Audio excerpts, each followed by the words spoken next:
BJP का mission 2024 तैयार हो गया है। बीजेपी इसे आज से अमली जामा पहनाने जा रही है। जी हां, मोदी सरकार के 9 साल पूरे होने पर बीजेपी आज से महाजनसंपर्क अभियान शुरू करने जा रही है। हालांकि औपचारिक शुरुआत कल प्रधानमंत्री मोदी के अजमेर में मेगा शो से शुरू होगी।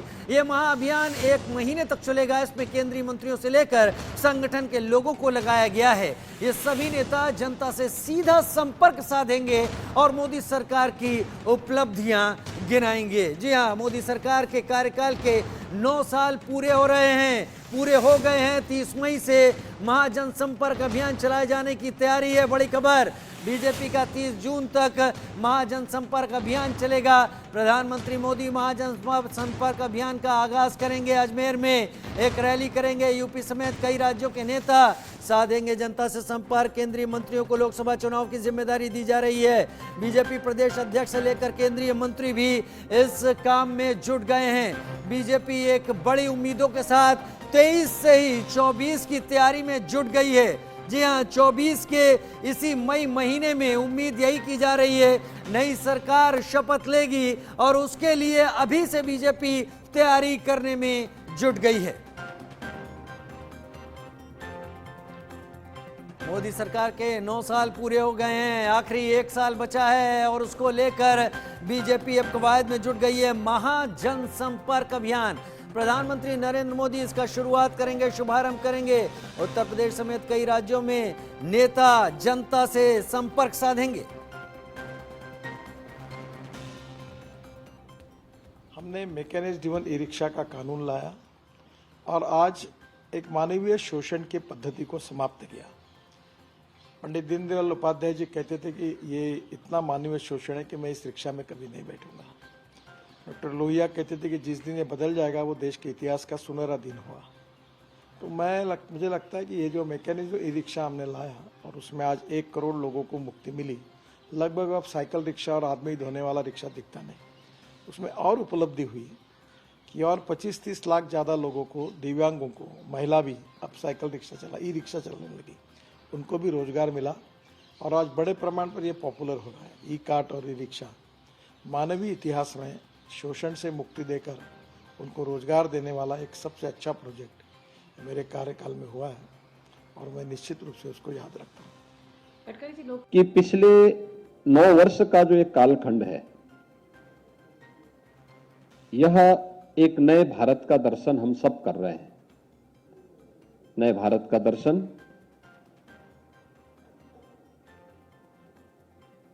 अगर आप देखेंगे 4 महत्वपूर्ण स्तंभों पर एक खड़ा है। एक, वैश्विक स्तर पर भारत का बढ़ा मान। माननीय प्रधानमंत्री जी ने कुछ समय पहले कहा कि उनका संकल्प है कि 2047 तक भारत एक विकसित देश हो और सिर्फ विकसित देश ही ना हो। ये जो हमारा कॉलोनियल माइंडसेट है, जो हमें किसी और की चश्मे या दृष्टिकोण से चीजें देखने का, हमारी पूरी भारतीयता जो है, तो जैसे मैंने कहा कि ये 9 साल किसी भी सरकार के लिए एक अपना महत्वपूर्ण रखते हैं। 9 साल बेमिसाल की हम बात कर रहे हैं। बीजेपी 24 की तैयारी 23 से ही शुरू कर चुकी है। एक महाजनसंपर्क अभियान की शुरुआत प्रधानमंत्री नरेंद्र मोदी करने वाले हैं, जिसमें सभी नेता जनता से संपर्क साधेंगे। मेरे साथ निकिता सरीन लखनऊ से लाइव इस वक्त जुड़ गई हैं और जतिन रावल अहमदाबाद से मेरे साथ लाइव इस वक्त जुड़ गए हैं। दोनों ही राज्य बीजेपी जहां से प्रतिनिधित्व करती है, सबसे बड़े राज्य लोकसभा सीटों के लिहाज से उत्तर प्रदेश का सबसे पहले रुख करूंगा। निकिता, लखनऊ और उत्तर प्रदेश में, पूरे उत्तर प्रदेश में किस तरह की तैयारियां हैं? 24 की तैयारी 23 से हो रही है, जनता से कैसे संपर्क साधा जा रहा है?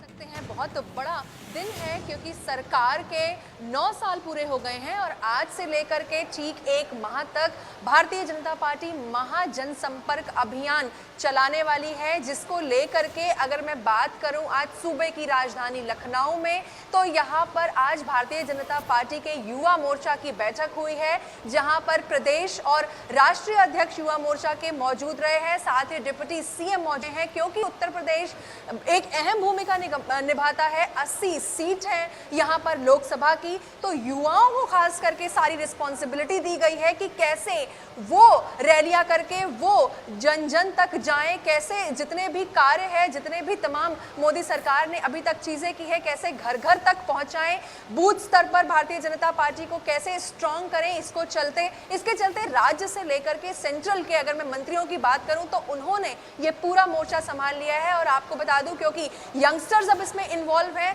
तो यहां पर बाइक रैलियों का भी आयोजन किया है, वहां पर नाइट स्टे भी होगा, पूरा सुपरविजन होगा किस तरीके से किन जिलों में बाइक रैलियां होनी है। तो पूरा बीजेपी इस बार कोई कसर नहीं छोड़ना चाहती है। जनसंपर्क अभियान की अगर मैं बात करूं तो सुनील बंसल को पूरी इसका कार्यभार दे दिया गया है, क्योंकि सुनील बंसल एक अहम भूमिका निभाते आए हैं, चाहे वो लोकसभा की सीटें हो, चाहे वो विधानसभा की सीटें हो, हमेशा एक जीत दिलाने में उनकी खास भूमिका रही है।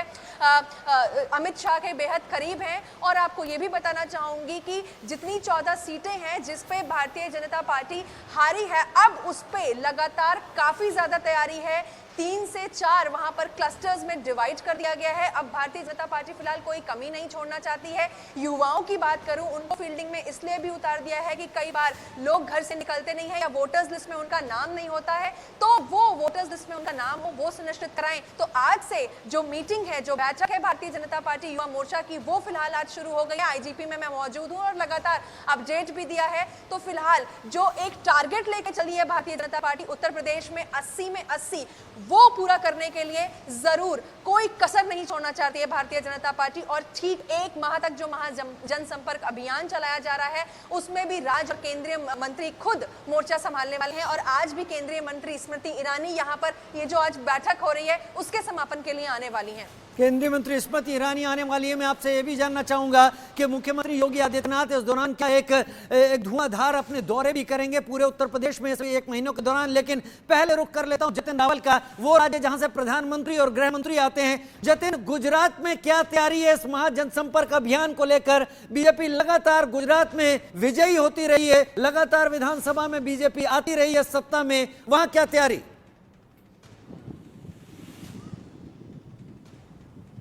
जी देखिए, बिल्कुल आपको बता दूं कि गुजरात में पूर्ण रूप से जो है तैयारियां जो है जोर शोर से चले। 1 महीने तक ये अभियान जो है, जनसंपर्क अभियान जो है, वो CR पाटिल ने पहले ही प्रेस करके बताया था कि 1 महीने तक ये जनसंपर्क अभियान जो है वो चलता रहेगा। साथ ही साथ जो युवा मोर्चा के 2 अध्यक्ष है प्रशांत कोराट, उन्होंने भी इस अभियान को जो है इसका बीड़ा उन्होंने भी उठाया और युवा मोर्चा को भी इसकी जवाबदारी जो है वो सौंपी गई है। घर घर तक पहुंचने की जो जवाबदारी है वो युवाओं को दी गई है, सभी कार्यकर्ताओं को दी गई है।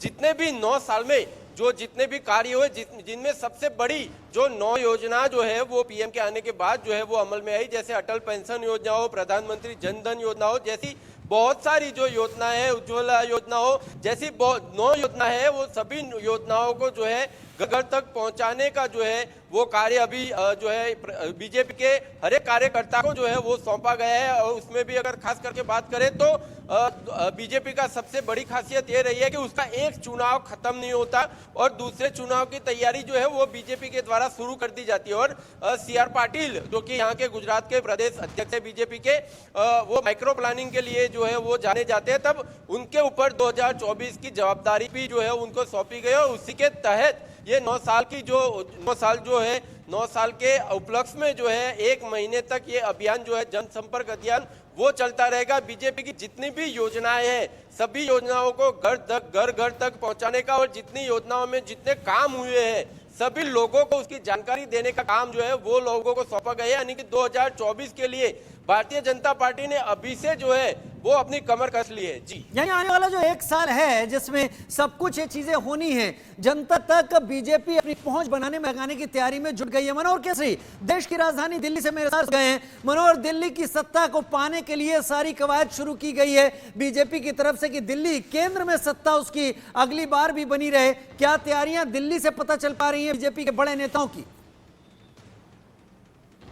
देखिए बिल्कुल तमाम केंद्रीय मंत्रियों को लगा दिया गया है जनसंपर्क अभियान में और मोदी के कार्यकाल की जो 9 साल प्रधानमंत्री और उनकी सरकार की जो भी उपलब्धियां रही है, जो तमाम योजनाएं रही हैं, उनको जन जन तक एक एक डोर टू डोर पहुंचाना है। और इसके अलावा प्रधानमंत्री नरेंद्र मोदी ने आज ट्वीट करके भी कहा कि जो हमारे अब तक के कार्य रहे हैं वो जनता जो है जाकर के सीधे उनकी वेबसाइट पे जाकर के देख सकते हैं। चाहे जनधन योजना की बात हो, उज्ज्वला योजना की बात हो, आयुष्मान भारत की बात हो, या कोविड में किस तरह से लोगों को वैक्सीन मुहैया कराया गया, या फिर हम बात करें वो उन लोगों की जो अब तक नेग्लेक्टेड रहे हैं, उनको किस तरह की सरकार ने सुविधाएं प्राप्त की है। चाहे खाद्य सुरक्षा योजना की बात हो जो 80 करोड़ जनता को मुफ्त में दी जा रही है, इन तमाम योजनाओं को लेकर के कल भी करीब 1 दर्जन केंद्रीय मंत्रियों को अलग अलग राज्यों में लगाया गया था। प्रेस कॉन्फ्रेंस हुई थी दिल्ली में भी, ज्योतिरादित्य सिंधिया ने प्रेस कॉन्फ्रेंस करके बताया था कि सरकार ने किस तरह से 25% लोगों को किस तरह से उस तरह से फायदा पहुंचाया, और जो पहले उसकी संख्या बहुत कम हुआ करती थी और अब इनकी संख्या किस तरह से है, और लोगों को सीधे अकाउंट में पैसे ट्रांसफर किए जा रहे हैं। तो ऐसी स्थिति में जनता को सीधे मोदी सरकार फायदा पहुंचा रही है और 9 साल उनका बेमिसाल है। और आने वाले जो लोकसभा चुनाव है 2024, उससे पहले आगामी 5 राज्यों में विधानसभा चुनाव है, उस मद्देनजर भी काफी अहम है, क्योंकि ये 5 राज्यों की जो विधानसभा चुनाव है वो एक तरह से सेमीफाइनल लोकसभा चुनाव 2024 का माना जाता है। जी बहुत शुक्रिया मनोहर केसरी हमारे साथ जुड़ने। सत्यन रावल आपका भी बहुत शुक्रिया। नीता सरीन आपका भी बहुत शुक्रिया। जो तैयारियां इन अलग अलग राज्यों में चल रही हैं बीजेपी की तरफ से महाजनसंपर्क अभियान को लेकर, और बात अब एक तरफ बीजेपी सरकार के 9 साल के कार्यकाल की उपलब्धियां बताने की, तो वहीं दूसरी ओर विपक्ष से विफल सरकार बताया है। पटना में जेडीयू नेताओं ने मोदी सरकार की वादा खिलाफी के खिलाफ विरोध में हवन किया। बीजेपी के 9 साल के कार्यकाल के विरोध में जो है देखिए जेडीयू की तरफ से जो है वादा खिलाफी को लेकर जो हवन कराया जा रहा है, और जेडीयू के मुख्य प्रवक्ता नीरज कुमार हैं वो हवन कर रहे हैं। आइए उनसे बात करते हैं। सर, आप लोग हवन कर रहे हैं। हिंदुओं का मंदिर तोड़ने वाला आजाद हिंदुस्तान में सबसे सर्वाधिक मंदिर तोड़ने वाला शासक नरेंद्र मोदी, जिसके चलते भगवान शिव महाकाल में नाराज हो गए हैं। कर्नाटक में हनुमान जी का गदा लग चुका है। तो अध्यात्म हिंदू धर्म के लिए बड़ा संकट सनातन धर्म के लिए है।